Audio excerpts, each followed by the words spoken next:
This is an exclusive excerpt from the Stuph File Program with Peter Anthony Holder. August 9th was the 50th anniversary of the Tate La Bianca murders, what came to be known as the Manson Family murders.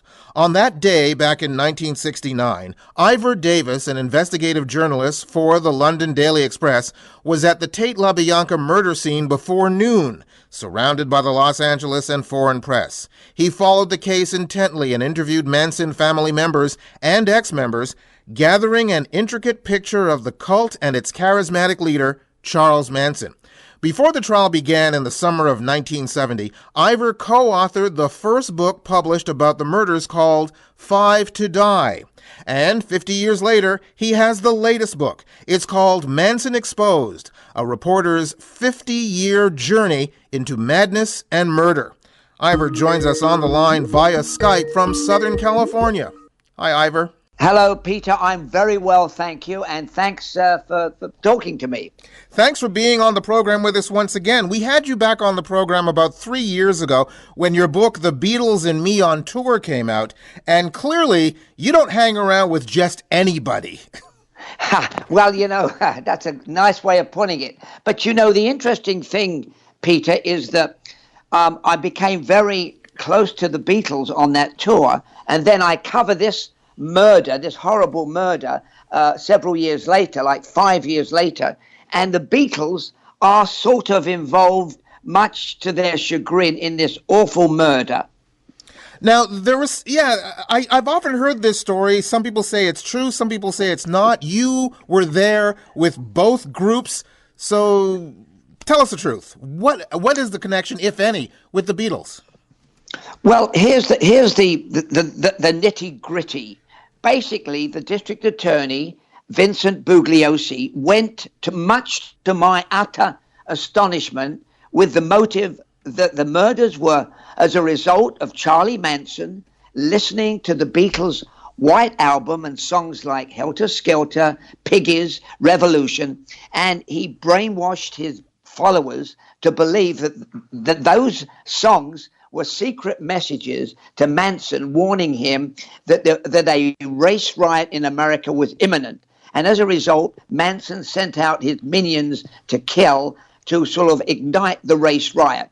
Now, I want to tell you, when I heard that story from members of the Manson clan before the trial began, I thought it was utter rubbish. And then a year later, when I sat in court and heard the story spilled from the lips of the district attorney, I still felt it was utter rubbish. And 50 years later, I cannot believe that the district attorney got a conviction based on the kind of Beatles lyrics made me do it. The world is a crazy place, Peter. So what you're saying is it's right that he got them convicted, but he convicted them on the wrong set of evidence? Well, basically, I think he realized that if he went on the motive that the reason that Manson sent out the killers on 2 nights was to cover up and get one of his buddies out of prison, the jury would have thought that was a stretch. And somehow he spun them this marvelous story about Helter Skelter and the Beatles lyrics, and he got the jury to convict. Now, I must tell you that covering the trial, I think listening and watching Manson behave in court for nearly a year, the jury would have convicted him of anything, because the guy was a lunacy in action. And so, look, you know what it boils down to? I think the ends justified the means, and Bugliosi got a conviction of a man who was guilty of these murders, who did send his people out to kill senselessly. So, who's complaining? Now, as I mentioned, you wrote the first book, Five to Die. You've now written this book 50 years later, Manson Exposed. You were at the crime scene before noon the day of the murder. You followed this through the court case. How much of this case, this trial, this saga affected you? How did it affect you through the years? Because it was a harrowing situation, even though you weren't there at the murders, but through the whole aftermath and everything else. How did it play on your mind? Well, I mean, I was always very I wouldn't say scared, but apprehensive is better. And the reason I was apprehensive was that on the first day of the trial, Lynn Squeaky Frome, who was a Manson acolyte, a devoted Manson faithful follower, who was not involved in the murders, greeted me on the first day of the trial, and she knew that I was anti-Manson and anti the family. And she turned to me and said, "Ivor, do you know what it feels like to have a sharp knife stuck down your throat?" Well, to be honest with you, that's not normal everyday conversation. And I felt a little bit scared then. I raced to the phone. I got my wife and my baby daughter to move out of my house, and they did for about a month. So from day one, it was scary. But, you know, when you're a journalist, you're supposed to not get involved emotionally. You're supposed to be an objective reporter. And so I guess I basically threw away my fears and covered the story. But when I look back, I realized that not only was I in danger, but so was the district attorney and so was the judge. Because, Peter, one thing that people do not know is that Manson and the girls were in prison, but there were many other Manson devotees running around wildly who would have done whatever Manson told them to do, and even if it meant try to kill people. What made you decide at this time for the 50th anniversary to bring out this book? Why not bring out a book at the 25th year, the 30th year? Why now? 2 years ago, I was with my daughter in Seattle, and two young men were remodeling the kitchen, and we started talking about crime and murder. And I said, you know, what do you know about Charles Manson? And one of the guys said, oh, yeah, he was the guy that wanted a clean environment. He wanted clean air. And the cops railroaded him on a murder charge that he never committed.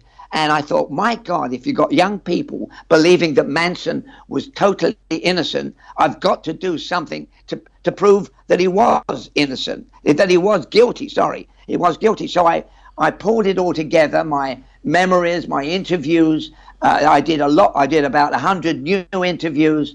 And in piecing it together, you kind of get the big picture, because I haven't sat down and thought about this for quite a long time. Well, as a journalist, and you know, from a more global perspective, the impetus you said for writing this book was talking to these two guys and their somewhat twisted thoughts about what Charles Manson was. That being said, how as a journalist do you feel today about what is happening to the business that you have spent your life in, where people don't believe what true journalists are doing? Well, it's scary that happens. You know, I'm going to change the subject slightly. I don't know if many of those listening in have seen the Quentin Tarantino movie Once Upon a Time in Hollywood. But all I will say is that they go and see it and they do not know the true circumstances of what happened, they will come out of the movie quite happy. I mean, I don't want to spoil the film for people, but Quentin Tarantino has done a big $90 million movie with a Grimm's fairy tale happy ending. I mean, it's crazy. So many people won't know the truth, but hopefully if they take the time to go out and buy my book or read my book, then they would discover the horrible truth of Charles Manson and not what Mr. Tarantino has put in his movie. But again, that goes back to my earlier question, because you know, to give respect to Tarantino, both films like this and both films like one of his previous ones, Inglourious Bastards, exactly, neither one of them were documentaries, nor did he ever say they were documentaries. And he often talked about... You're absolutely right. If this is not a documentary, and Inglourious Bastards, where Mr. Tarantino ended up killing Hitler, was not a documentary. But pop culture has a strange way of affecting people, and people go in. I mean, there's not a disclaimer saying this is all a fairy story for the Tarantino film, but there are some people that will see it and believe what he has put on the screen as being the truth. And listen, I was totally engrossed by Tarantino's film. I mean, I would recommend it to anyone because it captures absolutely spectacularly 1969. The mood, the music, the atmosphere, and the horrible Spahn movie ranch where Manson and his followers lived. So I don't know if that kind of half answers your question, but even today there are people out there, believe me, and I see them on the websites, that believe that Manson was innocent. So, I don't know what to say about that. I'm baffled. In putting this book together, did you have an opportunity to talk to any of the still surviving members of the Manson family?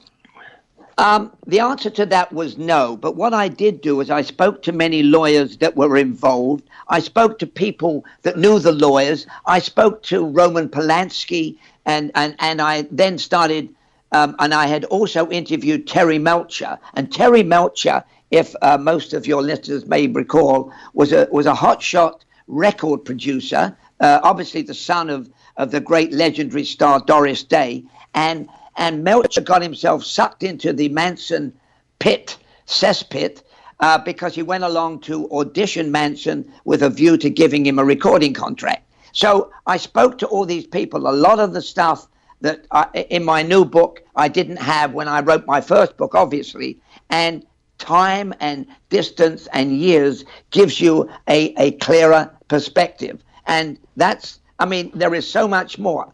When I covered the Beatles in 1964 and wrote a book, it covered 5 weeks. Manson Exposed covers 50 years, so it's a bigger bite. You spoke to Roman Polanski. Obviously, his wife, Sharon Tate, was the murder victim in this original horrific case. Was it difficult for him to talk about the murders, even though it was so many years after? It was very difficult for him to talk about the murders, but the reason, it was painful then at the beginning, because I remember seeing him a week, 3 days after the murders, and then I saw him in Paris. Part of the reason he was willing to talk to me about everything was because he was desperate to come back to Hollywood and make movies. He would like still to come back. But of course, as most people may recall, he blotted his copybook very badly by admitting sex with an underage young woman. They were going to send him back to jail, and he decided to run away, and he left America and is now a fugitive from American justice. So he thought, by talking to me, that I would write a sympathetic story, which I did, about him, and that it would help pave the way for Hollywood bringing him back. But as of today, Mr. Polanski is in Paris and still a fugitive from American justice. Well, since you said he was hoping you'd write a sympathetic story, were you ever concerned at all with what he was giving you was a rose-colored version of what happened because he wanted a sympathetic story from you? Well, partly, yes. I mean, when I questioned him about his sexual proclivities with an underage girl, he kind of tried to explain it, which I thought was rather rubbish. I mean, he did what he did, and he should have said he did what he did. But then he said, then when we talked about the murders and the after effect, he was very emotional. It was still hard for Roman, not surprisingly, to talk about the fact that he went back, he left Hollywood, and his wife was pregnant, expecting their first son, their first baby. And when he returned, she and the baby were dead. I mean, it was tough. And as most people may know, Polanski's childhood was a troubled childhood. I mean, he lost his mother in the Holocaust, and Polanski is a tragic figure in true life. So, he was fairly honest with me about everything, and the interview was actually excellent. Charles Manson is probably the most notorious murderer, certainly not serial killer, but mass murderer that we know of. There are a lot of books written about him. You've now written 2. Has there ever been a concern on your part about glorifying this really heinous murderer? Well, my actual book does not glorify Manson. It tells the truth. But, and this is a big but, you've got to remember there was a 20-year period Look, if Manson had been executed and he was sent to the gas chamber, if Manson had been executed, you and I would not be having this conversation. But, getting back to the genesis of your question, Charlie Manson was an actor, a poseur, and he worked the system to his benefit. I mean, for a 20-year period, Diane Sawyer and a multitude of big names on television were lining up to interview the monster in jail. And they did it. And our worst nightmare came true. Charles Manson invaded our living rooms thanks to these prime-time interviews. And thanks to these prime-time interviews, people were entertained because they were safe and they saw this kind of guy strutting around, and he was value for money. If you look at any of the interviews he did over that period of 15 to 20 years, he became famous. He entertained, and he gave us what we wanted, the monster up close. I remember seeing the Tom Snyder interview many years ago when I was a kid, when that first came out. To what you're saying, the fact that he was in jail all this time and had some of the necessities of life. I mean, one of the last things I remember, they confiscated a cell phone from him that he had smuggled into the prison. And in my thinking, considering how far back he went into prison in the first place, he shouldn't even know what a cell phone is. Well, a lot of stuff was smuggled to Manson. He had a cell phone, and I'm not exactly sure who he called, but all I was told by one of his prison guards, who I interviewed for this book, was that you can do amazing things, hiding amazing things in various body orifices. I think you get the picture. Yes. So Manson used the phone until they discovered it, and he manipulated as much as he could in jail. He tried to stay out of trouble. Somebody did try and kill him, and set him on fire. So even in jail, Manson managed. And people, prison guards told me that Manson was the celebrity in jail. And whenever a prison official came to visit the jail, believe it or not, he said, "I'd like to meet Manson." I mean, come on. It's crazy, isn't it? Do you think he enjoyed his notoriety? Yes. Oh, yes.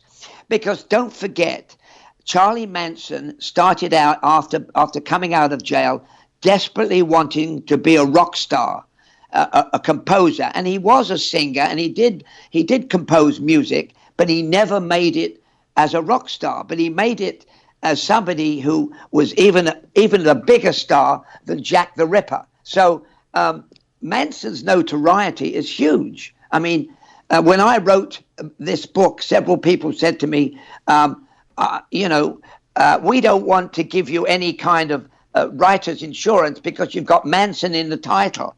But I said, the guy's dead. I mean, so that's the kind of power and horrendous attraction that Manson brings to the party. Well, that's an interesting point. You talked about at the time when you first started covering Charles Manson, that what you mentioned about Squeaky Fromm, the fact that you got your family out of the house while this was all going on, and what you just said about people who, when you were writing this book, are there still people to fear when you talk against Charles Manson? Are there still people out there that we should fear? Well, I hope not. But the true answer to your question is yes, because if I didn't go to his funeral because they wouldn't have welcomed me, but I did see tremendously detailed footage of the funeral, which of course was filmed by one of his grandsons. I saw the footage, and I saw a bunch of rather crazy people paying homage to Mr. Manson. I mean, like he was a great man. So there are people out there, and there are even the girls that were around 50 years ago who still believe in Charlie. They're around. They're much older. I would hope they're not much threat, but they're around, and there are other people who believe Manson got a raw deal. So, I suppose I should be a little more cautious about what I say and do, but I'm getting on a bit now, and who knows? So, again, to clarify what you just said, there are people out there who, like the guys who were working on your house, think that he got a raw deal in that he was innocent. Yes, are there those, absolutely. Are there those who revere him because they thought he was right, he was guilty but right? No, I think those who revere him still say, well, Charlie didn't kill anyone. Charlie didn't kill anybody at the Sharon Tate house. Charlie didn't kill them at the La Bianca house. So he's right. He didn't kill them. However, what a lot of people don't know is that on the second night of the murders, in August 1969, Charlie drove with them to the La Bianca house. He went into the La Bianca house. He tied up the La Biancas. He left the house and he told his acolytes to go in and kill them. And he went home. And it's a bit like the bank robbers who were driven to the bank by the getaway driver. Is the getaway driver as guilty? Manson took them to the house. Is he as guilty as them, even though he didn't stab anyone? Legally, I think he is culpable. And he certainly is the ringleader. Absolutely. I mean, there's no doubt whatsoever that he conspired and sent them out to do the murders. It's a fascinating topic. Again, most of the stuff you write about are fascinating topics. And that's partially because you yourself, through journalism, you've led a fascinating life. Well, journalism has been, rather cornerly, my ticket to ride. Because, it's taken me to the Beatles. It's taken me into the kitchen of the Ambassador Hotel the night Bobby Kennedy was shot. And it's taken me to a front row seat from day one of this awful, notorious series of murders. And along the way, as a journalist, you get to be an eyewitness to history. But if you can stop long enough to realize that you're an eyewitness to history. Ivor, it's always a pleasure to have you on the program. The book is Manson Exposed, a reporter's 50-year journey into madness and murder. I thank you very much for being on the program with us once again. Thanks for having me. Ivor Davis, author of Manson Exposed, a reporter's 50-year journey into madness and murder.